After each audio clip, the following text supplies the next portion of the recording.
1986, les frères américains Stephen et Timothy Kay réalisent Street of Crocodiles. Cité par le réalisateur Terry Gilliam comme l'un des meilleurs films d'animation de tous les temps, ce court-métrage s'inspire d'une œuvre de l'écrivain et dessinateur surréaliste polonais Bruno Schulz, assassiné en 1942 par la Gestapo. Vaillants petits tailleurs du stop-motion, les frères Kay tirent des ficelles surréalistes pour créer ce qu'ils appellent un vrai conte de fées. Il y a les contes acceptables, genre Disney. Avec tout mon respect pour le cinéma. C'est peut-être moins comme ça aujourd'hui, bien sûr, mais à l'époque où on a grandi, c'était... On avait le sentiment... Comment dire? Quand on castre un chien ou un chat, ça leur enlève leurs attributs et ça devient fade. À l'origine, les contes n'étaient pas comme ça. Nous, on veut des films avec du sang dedans. À l'image de The Comb, leur film le plus onirique et sans le moindre dialogue, les frères Kay inventent leur univers de A à Z.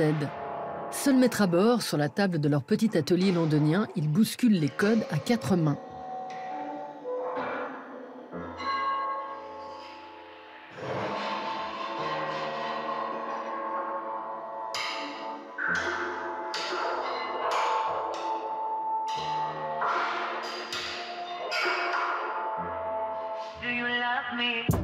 Exposés au MoMA de New York en 2012, les très discrets Kay Brothers étaient les invités de l'étrange festival à Paris pour y présenter leur dernier film, The Dog's Breath, en première mondiale.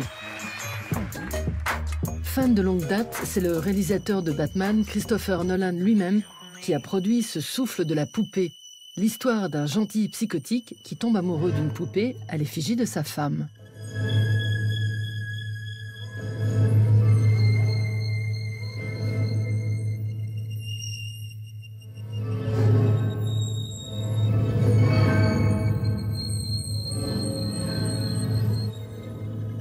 Ah, ça filme déjà. Farouches comme des biches, Timothy et Stephen ont exceptionnellement accepté de se raconter devant les caméras de Trax. L'animation n'a pas les restrictions du cinéma classique. Avec l'animation, tu peux être un peu plus libre. Pour te donner une idée, nous, quand on fait un scénario, on fait en sorte de libérer l'erreur. C'est ça qu'on cherche, à libérer l'erreur pour trouver quelque chose qui nous fait bifurquer, plutôt que...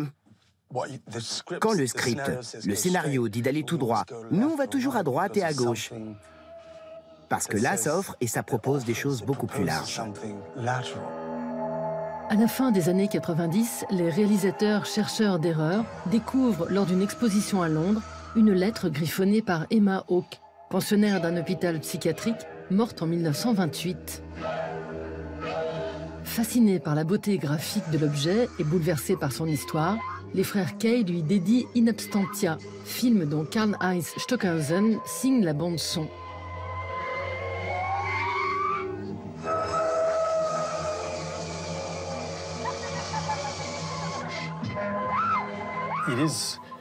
C'est quelque chose de très tactile. On réagit tous à ça, au toucher, quand on caresse une fourrure. On a tous ce petit frisson quand... Ou une épiphanie pour certains. Oui, et puis ça peut aussi être un objet de réflexion. Comment rendre ce genre de choses... Non pas que la narration soit pas importante, mais cet aspect-là du film est tout à fait crucial. Nés en 1947, Stephen et Timothy Kay grandissent à 30 km de Philadelphie, où leur père travaille comme mécanicien pour le fournisseur d'électricité de la ville. Dans les années 50, alors qu'ils vouent une passion au dessin et à la calligraphie, leur père les conduit au Musée des Sciences, où ils découvrent, hypnotisés, un automate français datant de 1800, capable d'écrire et de dessiner.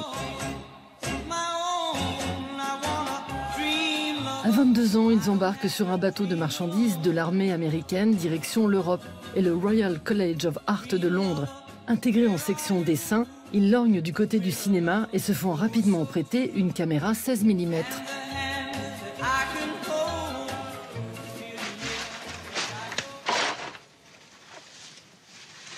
Scotchés par le film Renaissance du Polonais Borowczyk, les frères Kay se découvrent un appétit pour le cinéma d'animation d'Europe de l'Est.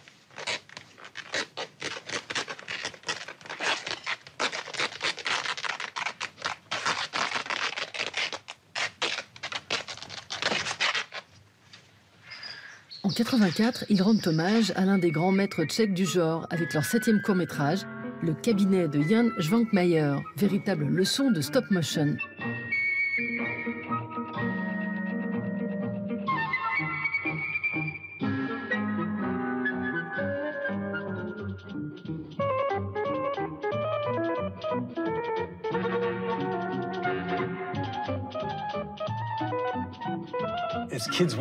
Enfant, on allait au marché aux puces avec notre mère. Mais quand on a commencé à faire des films de marionnettes, on y allait tous les jours. Évidemment, on n'avait pas beaucoup d'argent. Alors on cherchait les trucs... Les déchets. Oui, les petites merdes. Mais dans le tas de petites merdes, il y avait toujours un truc fantastique, un truc vraiment épatant. On se demandait toujours, l'homme ou la femme qui a monté son stand là, qui a disposé les objets comme ça, il a pensé à leur disposition ou est-ce que c'est un hasard? On se regardait en hochant la tête et on se disait, t'as vu ça? On voyait toujours une connexion. Une connexion. Embauchés par Peter Gabriel en 1986, les frères Kay participent à l'un des premiers clips de l'histoire de la pop, réalisé entièrement en stop motion. Leur fameuse danse des poulets en fait des chouchous des agences de pub. Un tremplin en or pour financer leur premier long métrage, Institut Benjamin Ta, ou l'histoire d'un homme en chair et en os qui intègre une école de majordome.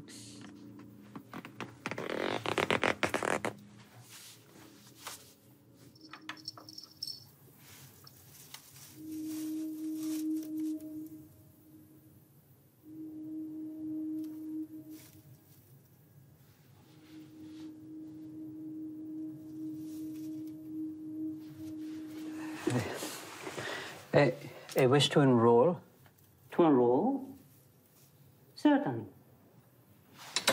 Les jumeaux jonglent alors entre pub et fiction, mais toujours avec leur trait spécial Kay's Touch. I gotta tell you though, this feels worse like... Hank, I can't feel my roots, Hank. I can't feel my roots, Hank. Hank! En fait, les gens de Roundup voulaient nous commander une deuxième version. Mais ils nous ont dit, à condition que vous ne soyez pas si sympa avec les mauvaises herbes. Mais bien sûr qu'on était du côté des mauvaises herbes. 10 ans après Institut Benjamin Ta, les frères Kay réalisent leur second long métrage, L'accordeur de tremblements de terre.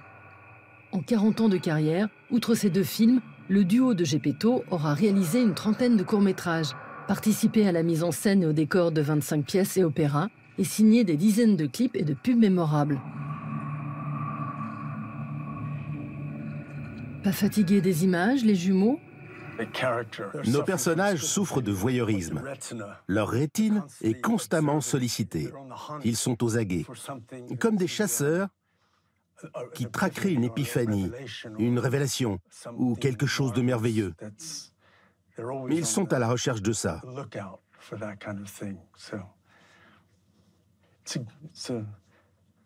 C'est pas contagieux.